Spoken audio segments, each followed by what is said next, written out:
Thanksgiving is an annual celebration on the fourth Thursday in November in the United States. It is associated with the celebration of thankfulness and joy. And today we're going to talk about the history of Thanksgiving and how that history affected Black folks. And this is the type of stories that you enjoy. You can find more stories like this at onemichistory.com. Also, give us 5 stars on Apple Podcasts and support the YouTube channel. But without further ado, let's get started. Thanksgiving as a nationally recognized holiday is a combination of history and tradition, myth and truth, originating from the time of the earliest settlers in America. As the legend goes, Thanksgiving traces roots back to 1621, when a group of pilgrims, which was a group of English separatists who sought religious freedom, celebrated what was generally referred to as the first Thanksgiving. These Plymouth settlers arrived in America on the Mayflower in 1620, and they landed what is now known as Plymouth, Massachusetts. They were not the first European settlers on the continent, but their hardships and subsequent celebrations became enigmatic of the Thanksgiving holiday. The first winter for the pilgrim was particularly harsh, and they were ill-equipped for the situation. Half of the pilgrims would die due to lack of housing and food and severe weather. In spring of 1621, the struggling colonists were visited by 2 English-speaking Native Americans who had spent some time in Europe and had escaped slavery. The story goes that they taught the pilgrims essential survival methods and how they should sow crops such as corn and squash. And under their guidance, the pilgrims improved their living conditions and had their first successful corn production. After the harvest, they would show their gratitude over harsh circumstances, and they would plan a feast in the fall of 1621. The Wampanoag Native Americans were invited to attend the harvest's first celebration, which lasted 3 days, and they gathered and wildly commemorated as America's first Thanksgiving. Other accounts seem to debunk this happy feast between pilgrims and Native Americans, and rather describe a situation in which white colonists who had just invaded their land and claimed it as their own and slaughtered the indigenous people of the land in the year 1637. Massachusetts colony governor John Winthrop declared a Thanksgiving to celebrate the safe return for colonists who had volunteered for the war against the Pequot Native Americans. The result of that war was the massacre of at least 700 natives. Despite all of this, it wasn't until the Revolutionary War that Thanksgiving became a more regular occurrence. In 1777, the Continental Congress suggested a yearly celebration following a victory over the British at Saratoga. New England colonists were already accustomed to celebrating Thanksgiving, and this resulted in days of prayer for thanking God for blessing in the military victories or to end a drought. But in 1798, Congress continued to leave that celebration of Thanksgiving to the individual states, and some weren't a fan of the national government stepping in to what was considered a religious event, while others didn't like how it was used to push political agendas. People from the South were also slow to pick up on what was then a New England tradition. As a result, Thanksgiving initially seemed to be more a cause of arguments than unity.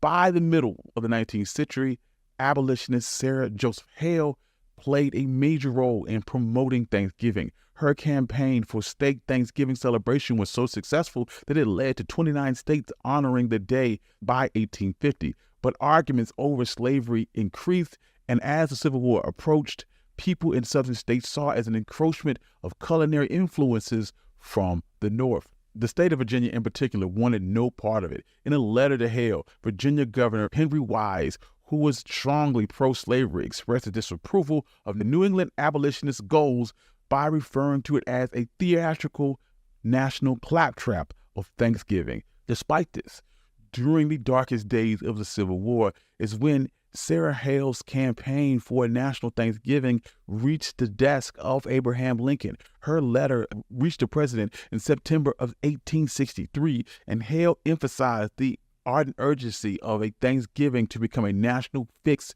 Union festival. She believed that instating the unifying day would awaken American hearts and for the love of home and country and a thankfulness for God and peace. Lincoln responded positively to Hale's pleas for a national Thanksgiving holiday. Just a week after receiving her letter, Lincoln issued a presidential proclamation on October 3rd of 1863, setting aside the last Thursday in November as the national holiday for Thanksgiving. Lincoln hoped that the holiday would serve as a way to heal wounds of the nation and restore it, while hoping for an end of the scourge of war. Still, some members of the Confederacy were unhappy with the Thanksgiving Declaration, perceiving it as a political move. They were unhappy with what they saw as New Englanders attempting to dictate how they should live their lives. And for years after the Civil War, Southerners refused to celebrate Thanksgiving, seeing it as a Northern cultural holiday. It was only during the Reconstruction period that they began to embrace Thanksgiving, and it wasn't until 1941 that a federal law officially recognized Thanksgiving as a national holiday. But for African Americans, Thanksgiving holds a different meaning and significance. Our relationship with the holiday has evolved in a unique historical trajectory that is intertwined with our long-standing struggle for recognition and equality in America. Thanksgiving started off as a church-oriented celebration.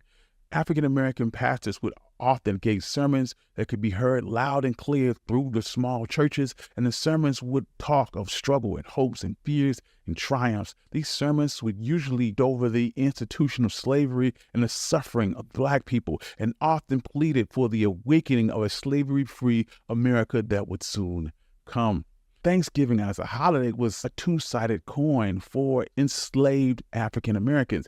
Firstly, it meant hard work because they needed to prepare for the grand celebration which their white enslavers would enjoy. That involved cooking extravagant meals, cleaning extravagant houses, and yet there was a momentary break from the harshness of their daily routines.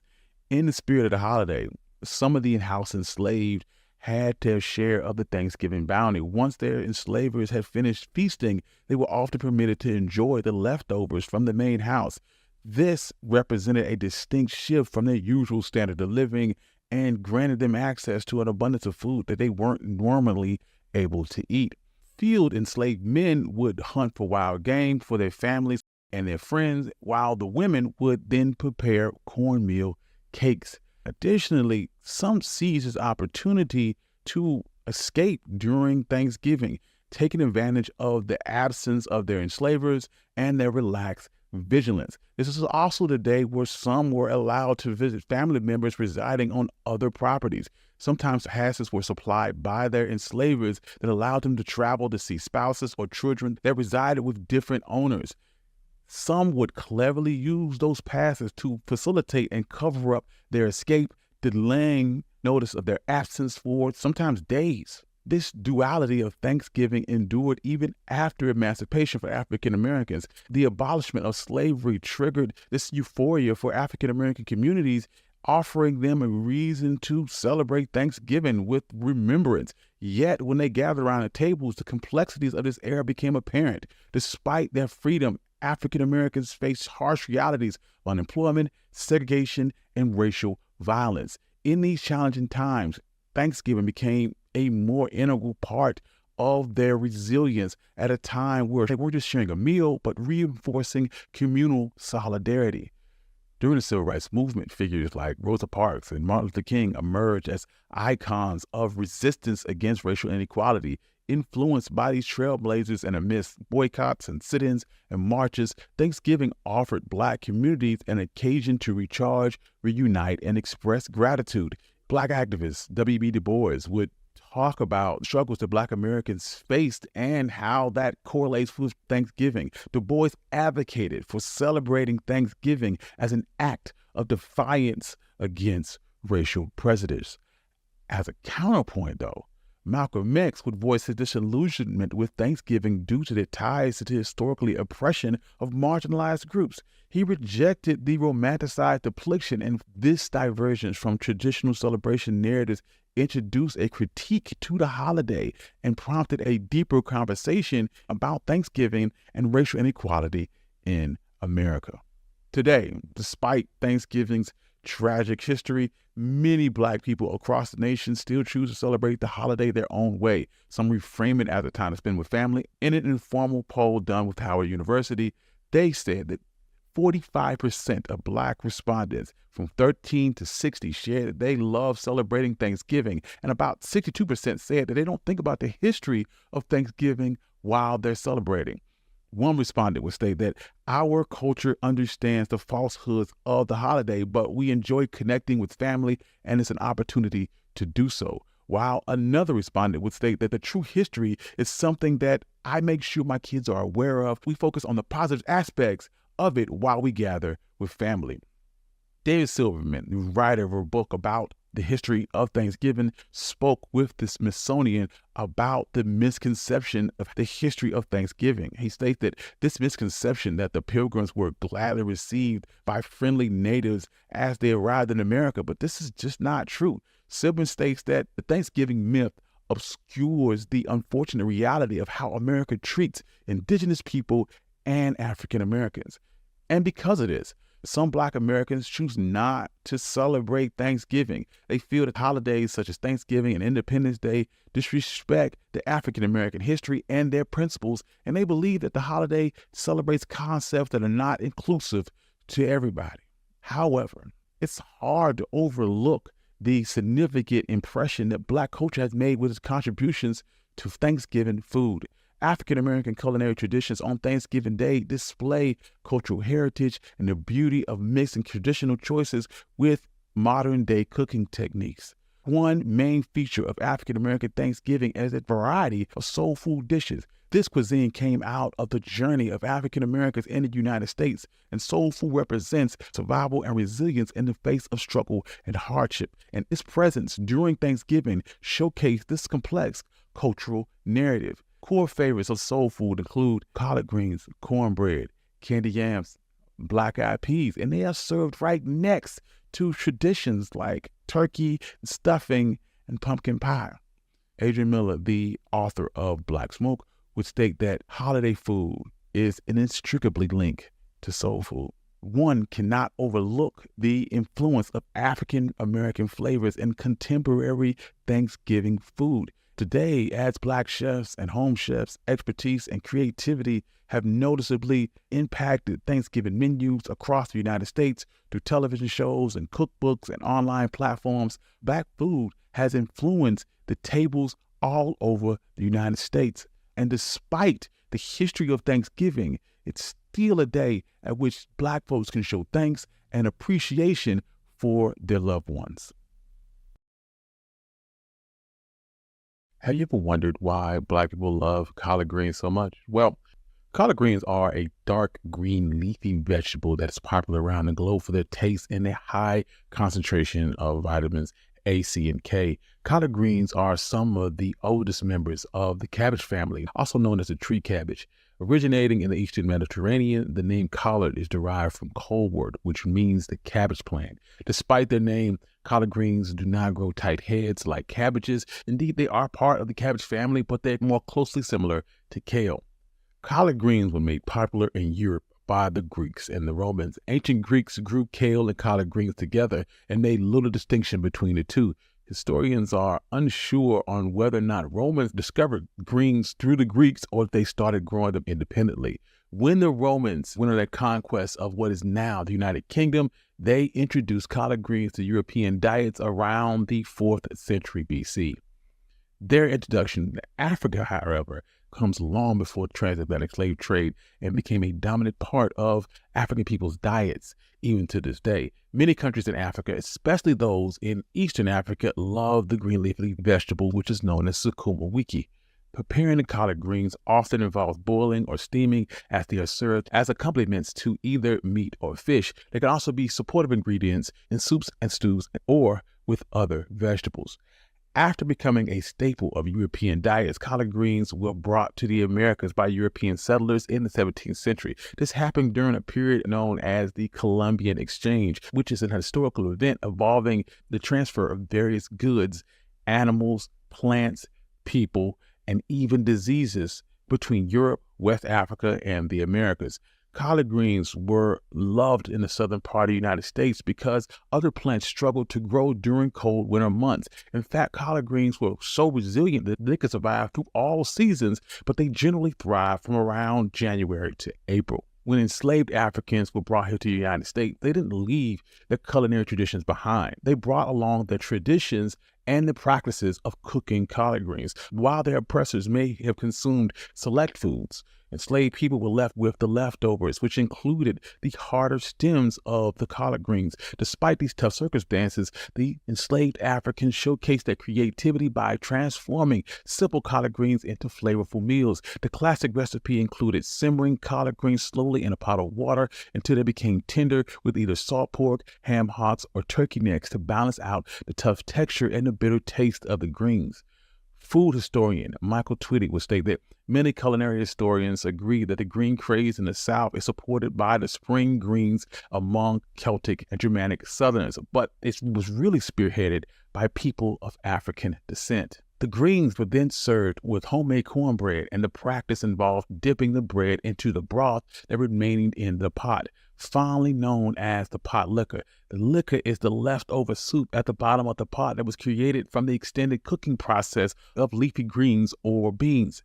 After the greens have been cooked thoroughly, the nutrients would often seep to the bottom of the pot. This is basically the liquor that is left in the bottom of the pot. According to Southern wisdom, the pot liquor will cure what ails you, and if nothing ails you, it will at least clean you out.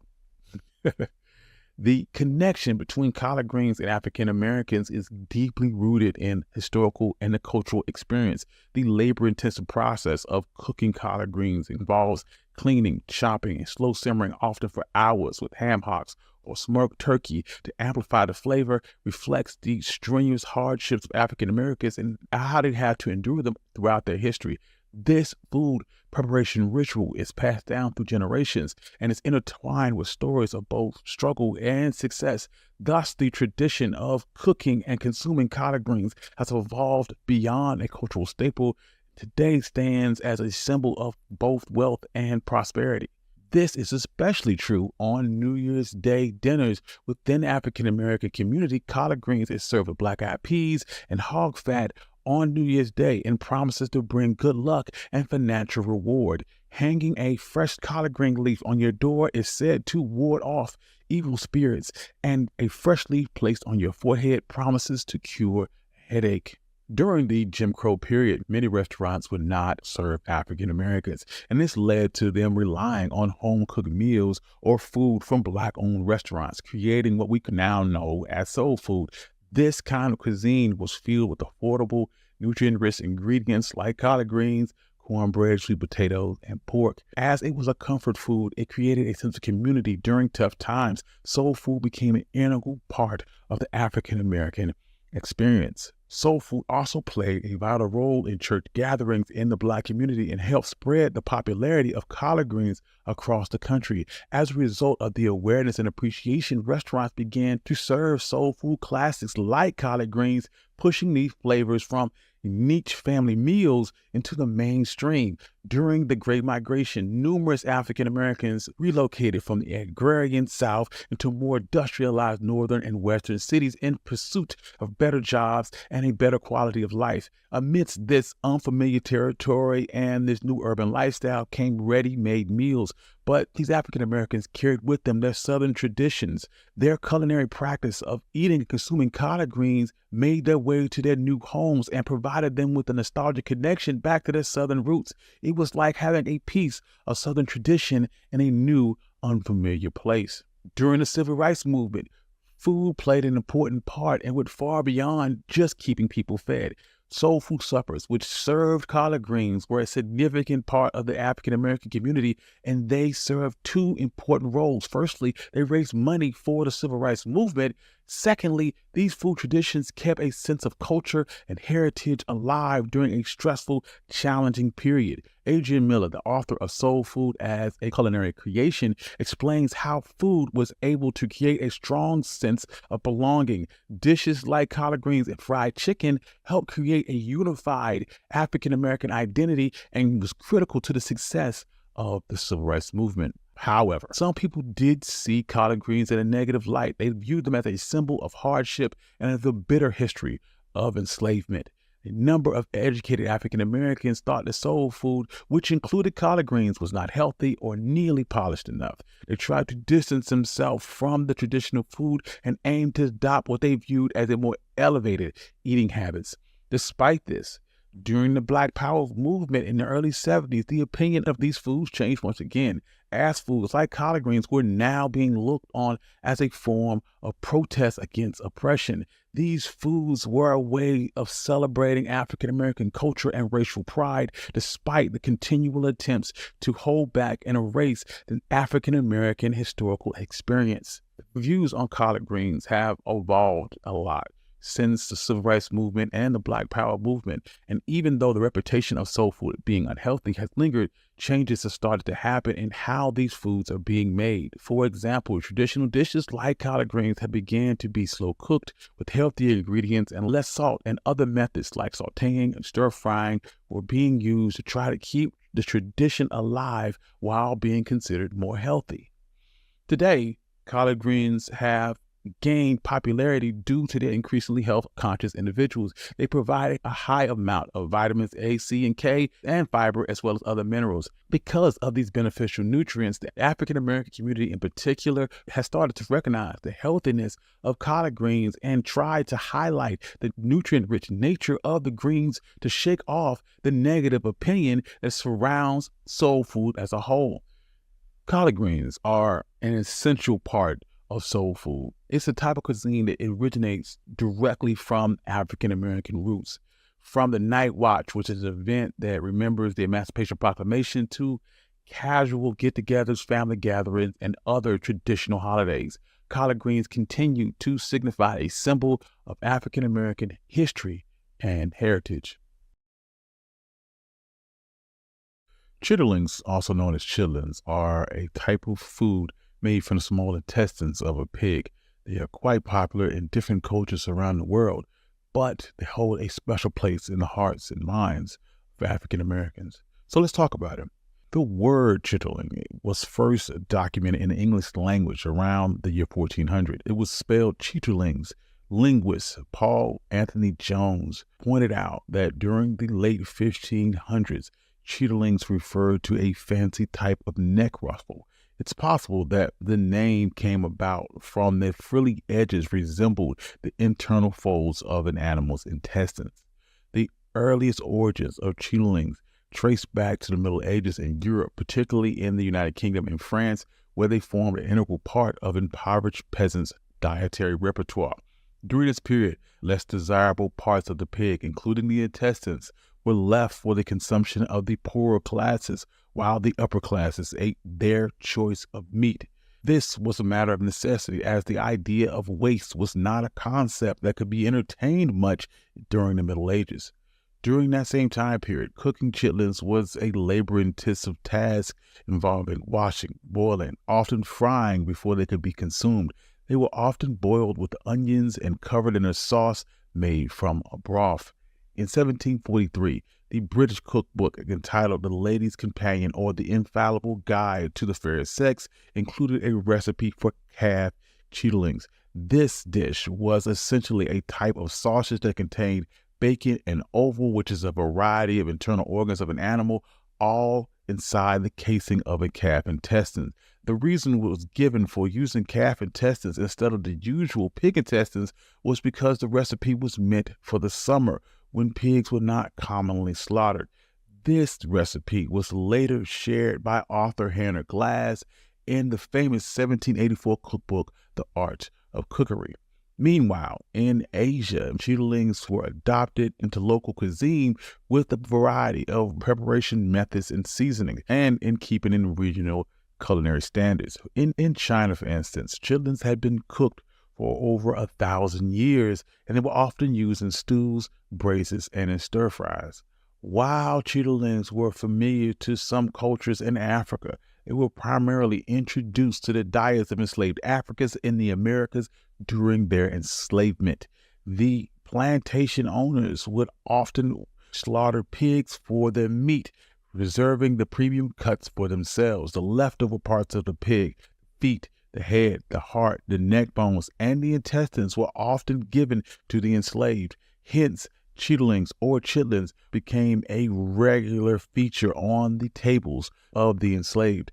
Unlike other soul foods that had a common lineage in Southern cuisine, chitlins remained strong ties to their African heritage. This connection stemmed from the West African tradition of eating all edible parts of plants and animals. These foods helped maintain the enslaved survival in the United States, and they were forced to rely heavily on chitlins because they were both cheap and readily available. To make the most out of less desirable parts, the enslaved will often slow cook or boil their chitlins, usually adding inexpensive vegetables. This was an effective way to get many nutrients out of the meat as possible. Even though their diet was mainly filled with carbohydrates, this process shows how enslaved people were resourceful in making the most out of a tough situation and provides their resilience and ability to create nutritious meals out of leftovers. The preparation of chitlins would then evolve into an art form. The meticulous task of cleaning, preparing, and cooking. The cooking method was often slow and designed to tenderize the tough meat and sought to enhance the flavor with already available seasonings such as onions, garlic, chili, and vinegar.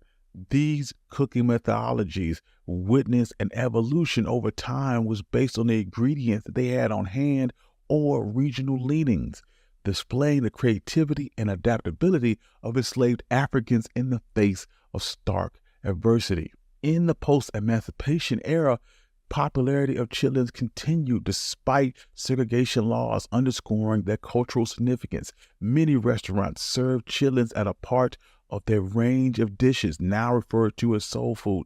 Chitlins became a staple in many African American homes and often had a special place at the table during holiday periods such as Christmas or New Year's. This is not simply because it was delicious, but it's also because it carried a powerful message of hope, good luck, and wealth for the coming year. Chitlins was not only about food, but about family unity, which made them a favorite dishes at family reunions and community events. These occasions were a great way for older family members to show the younger ones how to prepare chitlins, thereby ensuring the tradition continues.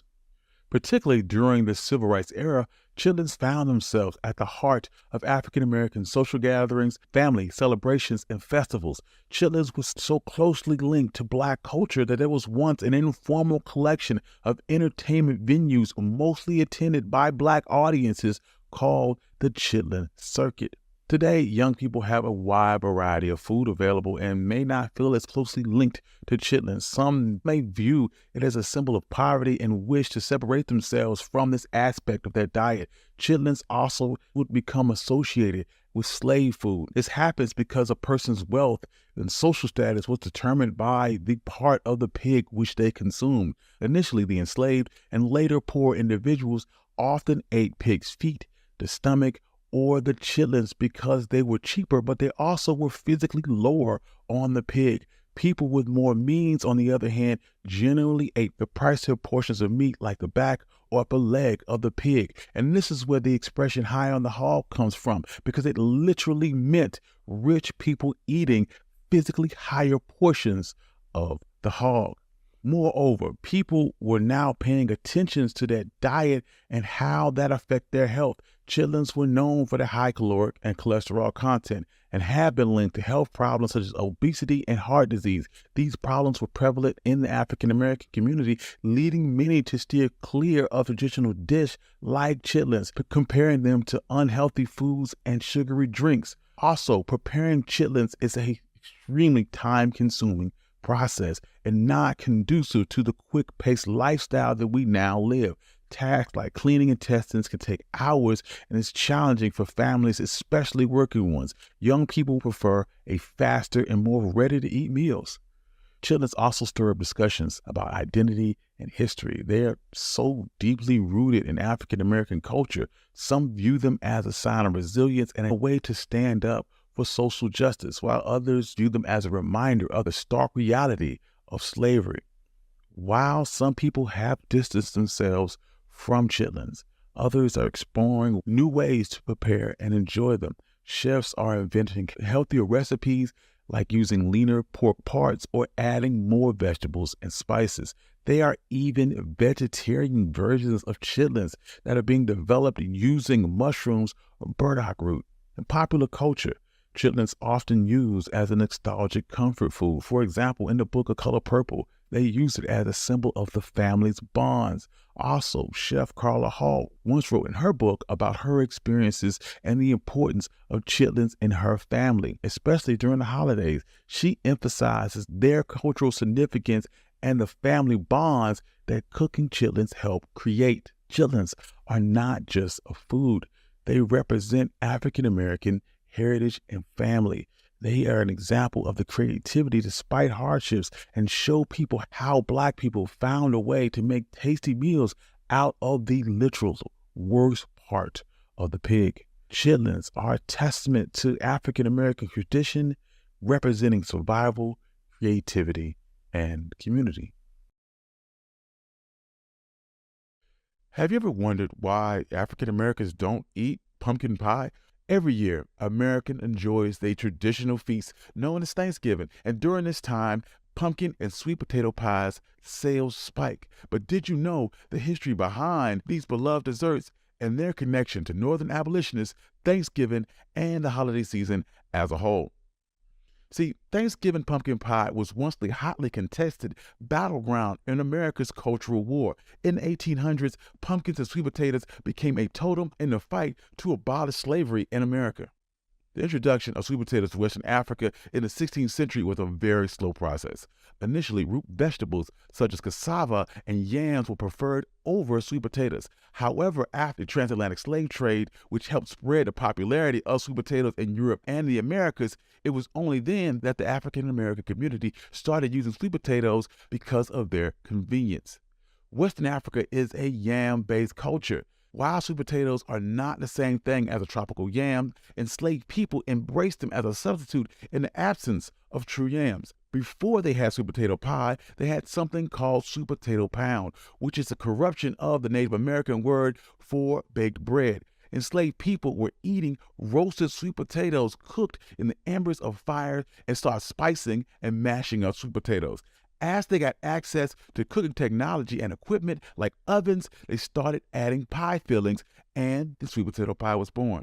After slavery was abolished, African Americans began to migrate away from the southern United States in what was referred to as the Great Migration. During this time period, many African Americans brought along one of their favorite dishes, sweet potato pie, and it was introduced to other regions of the country.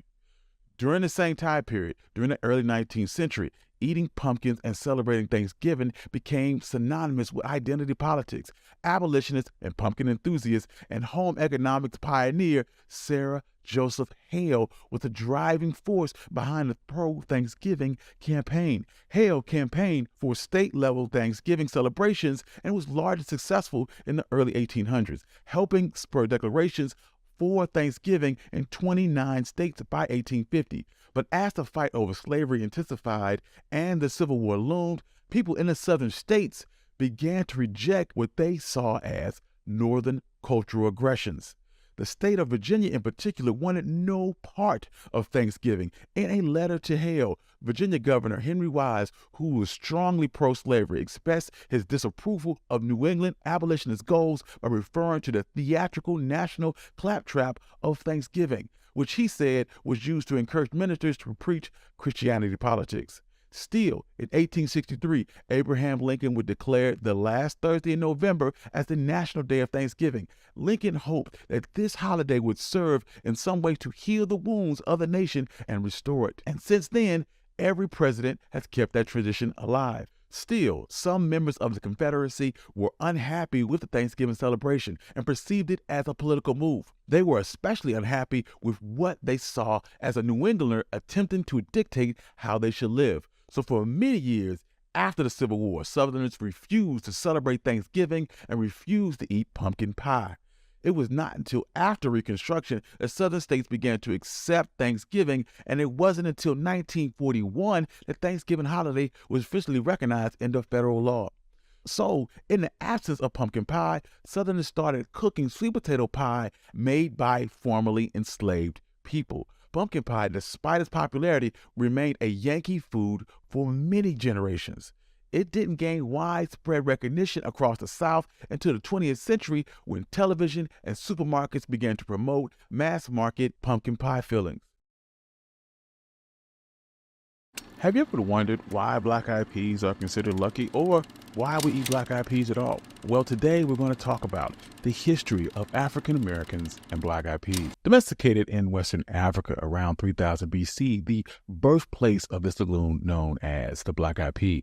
The lush valleys and rural villages near the Lake Chad Basin in what is now Nigeria and northern Cameroon, these early Western African civilizations, black-eyed peas was more than a crop. It was a crucial part of daily life and culture, revered and cherished by the people who cultivated it. Black-eyed peas is a shelling bean, a subspecies of the cowpea. It's a type of bean enclosed in a long green pod. And despite the harsh environmental conditions where it grew, black-eyed peas flourished. It became a staple of their diet and provided them with much-needed nourishment as it began to spread across the globe. During communal feasts, traditional ceremonies, black-eyed peas took center stage. Lively celebrations with family and friends gathered around, the air rich with the aroma of akara, which is a savory fritter made from black-eyed peas. Each bite is a testament to a shared heritage. This simple legume was woven into the very fabric of life. While in Western Africa, black-eyed peas don't have this folkloric connection to money, were often associated with good luck. One belief held the distinction that the pea could ward off the evil eye, a malevolent spell cast by one's enemies. They were also eaten during special occasions. Take Good Friday, for instance. Families in parts of Western Africa would traditionally enjoy a creamy cowpea coconut custard dish called a frijan. In some Western African religions, black-eyed peas are prepared as offerings to deities on ceremonial days because it's believed to be their favorite food. However, this story takes a dark turn. During the transatlantic slave trade, Africans were torn from their homeland. Enslaved Africans were forced onto ships, but they held on to their cultural roots as tightly as they could. Among those roots was the black-eyed pea. Upon arriving in plantations in the American South, the enslaved Africans planted the pea in unfamiliar soil, seeking a connection to their lost heritage. Those peas, much like the enslaved Africans, were resilient. They flourished in rugged conditions and became a crucial part of their diet. Boiled, mashed, and tossed in stews, black-eyed peas provided essential nutrients that helped them sustain through their grueling labor. Soon, black-eyed peas became a significant part of Southern culture. Embraced by enslaved people, it was eventually adopted by their white enslavers. It became known as the poor man's meat due to its nutritious qualities. The resilience of these little legumes symbolized the endurance and adaptability of the people who depended on them. But this doesn't explain how black-eyed peas came to be associated with New Year's Day. The tradition of eating black-eyed peas on New Year's Day is steeped in history and some cultural lore. It all began ironically in Western Europe, where New Year's Day customs included a practice known as first footing. According to Ralph Whitlock's book, The Search for Lost Gods, A Guide to British Folklore, the first person to step within the threshold of a home on New Year's Day morning needed to be dark-haired, which is believed to bring good luck. Often the person would bring gifts of coal and bread, which symbolized the wish for the house to be abundant in fuel and food throughout the coming year. People believed that whatever happened on the first day, good or bad, would set the tone for the rest of the year. Over time, the tradition evolved, especially in the American South. Instead of requiring a dark-haired stranger to knock on the door, people began to place black-eyed peas on their table. Enslaved Africans blended their own cultural beliefs with those of European settlers, influencing this change because black-eyed peas was already considered lucky in Western Africa. But there's also a story behind how black-eyed peas began to symbolize luck in the southern United States, and it's linked to the Civil War, specifically Sherman's March to the Sea in 1864. Major William Tecumseh Sherman led a brutal campaign from Atlanta to Savannah, determined to cripple the Confederate war effort. His troops left a path of destruction, stripping households of food supplies and livestock. As Southern families emerged from hiding, they faced the grim reality of starvation. In this despair, a particular form of salvation emerged. Union troops, deeming black-eyed peas only fit for livestock, left silos of them behind. This forgotten pea provided crucial nourishment for numerous Southerners, providing a vital food source in the aftermath of Sherman's scorched earth strategy. This fortunate discovery led to a new tradition, along with that of enslaved Africans, of eating black-eyed peas on New Year in the hopes of garnering good luck for the coming year. After the Civil War, freed African Americans faced the monumental task of rebuilding their lives. Despite oppression, they found strength in the shared culinary practices, with black-eyed peas continuing to play a central role. Beyond the historical context, black-eyed peas also hold a special place in culinary traditions because they resemble coins. These peas were believed to bring monetary prosperity when consumed during New Year's celebrations. This belief, rooted in African customs, was passed down through generations and blended with Southern culinary practices. The legacy of these traditions continues in dishes like Hoppin' John, which typically features black-eyed peas cooked with rice, pork, and spices. This is a dish that melds African cooking techniques along with Southern ingredients, symbolizing a blend of old and new worlds and reminding us of perseverance of those who came before us. Later, during the Great Migration, when millions of African Americans moved from the South to urban areas in the North, they once again took those culinary traditions with them. The black-eyed pea found its way into kitchens, Harlem, Chicago, and Detroit, symbolizing a peaceful home and a source of comfort in this unfamiliar environment. In contemporary times, black-eyed peas are celebrated not just for their traditional role, but for their nutritional value. They have become a favorite ingredient in various dishes, from soul food to modern culinary experiments, illustrating the adaptability and enduring relevance of the humble legume. Today, preparing a pot of black-eyed peas is an act of cultural preservation and celebration. It connects generations. It allows people to recall the past and create new memories, whether it enjoyed during family gatherings, community events, or quiet dinners. The humble black-eyed pea continues to tell a story of resilience, perseverance, and a shared heritage. Why do black folks love macaroni and cheese? Macaroni and cheese is one of the recipes that shaped American food culture. It has a rich history that dates all the way back to ancient Greece, but it's within the African American community where it's found a special status. Macaroni is a dried, molded pasta traditionally made from wheat flour and water. This origins back to ancient Greece. The term macaroni comes from the Greek word for maker, meaning blessed.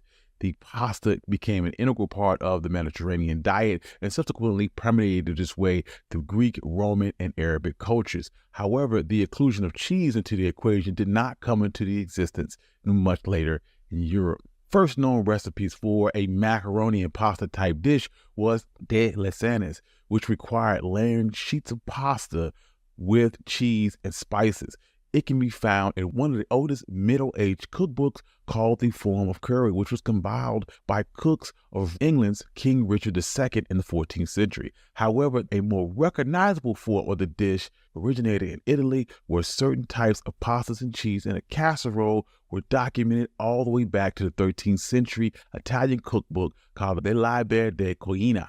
But macaroni and cheese, as we know it, was introduced to the Americas by Thomas Jefferson, but he didn't cook the dish himself.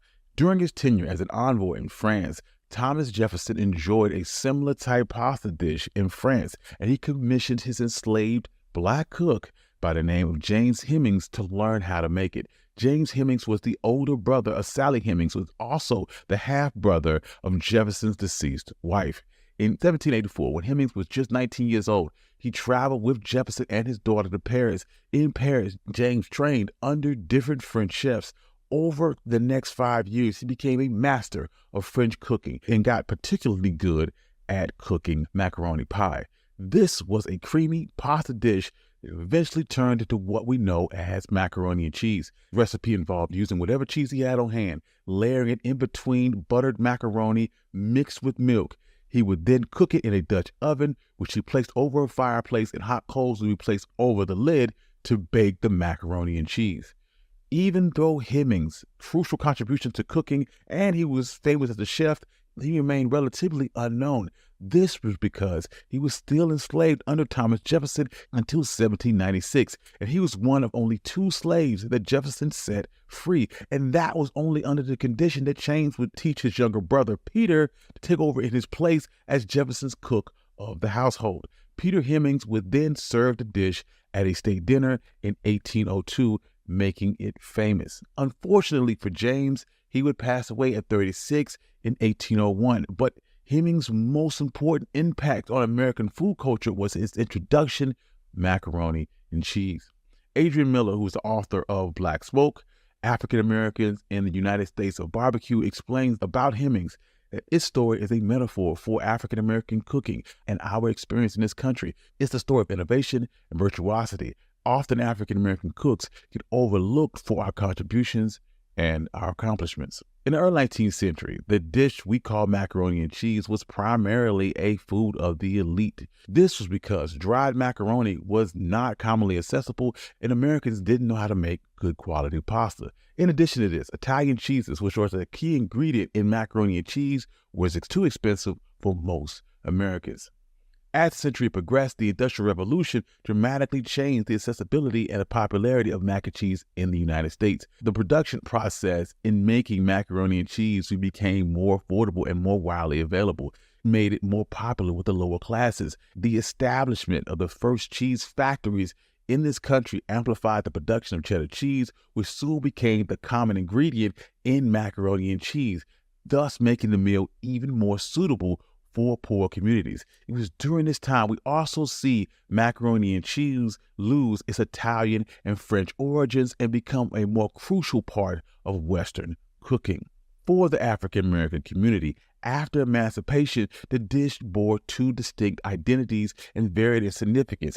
One was a quick side dish for weekdays, and the other was a more elaborate meal celebrated for Sunday suppers. It was during this time period that macaroni and cheese evolved in the South among African American communities and became what we know as baked macaroni and cheese. This dish was also based in hard times when the Black community desired to dress up their macaroni and cheese, thus began a tradition of baking layers of macaroni and cheese. During the Great Migration, where African Americans moved from the South to northern industrial centers, this continued to spread in the popularity of macaroni and cheese, thus making it a well-known dish within the Black community across the United States. Additionally, it was Black women, first the enslaved, then later domestic workers, that were instrumental in the dish's trajectory. Their cooking skills and knowledge greatly impacted how this dish had evolved, reinforcing the role of Black women in shaping American cuisine. With macaroni and cheese becoming a common dish among Black families, it began to reflect the craft and ingenuity of these Black women. Its importance within the culture was so high that sometimes a family member's approval was needed before it could be cooked for special occasions. In 1918, there was a Swiss invention that changed the food industry forever. It was processed cheese. Over the years, this innovation led to products we recognize even today, such as Kraft Singles, Easy Cheese, powdered sauce that comes in the mac and cheese box, and of course, Velveeta.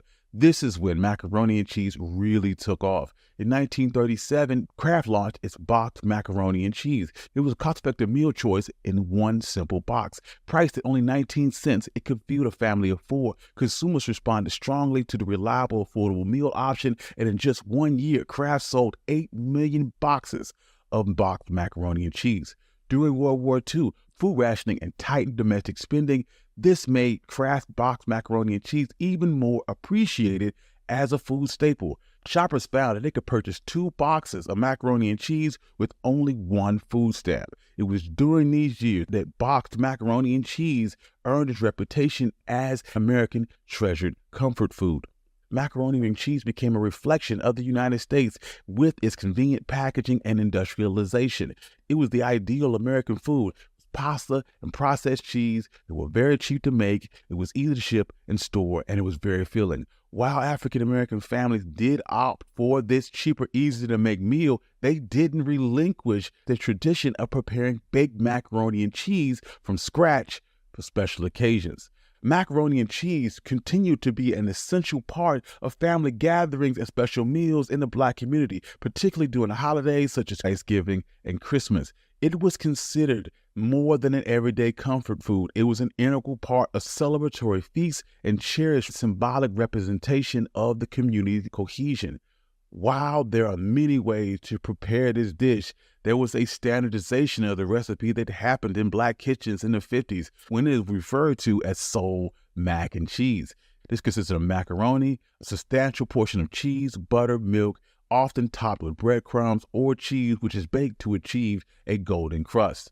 During the 60s, mac and cheese became an even more integral part of the community. It was a symbol of the community's strength and unity. During this time of the civil rights movement, mac and cheese was a common dish at gatherings and meetings, and women who were referred to as movement mothers handed down coveted recipes and their techniques, and mac and cheese became to symbolize more than a comfort food. It stood as an emblem of community strength, unity, and resistance in the face of racial inequalities and systemic prejudices.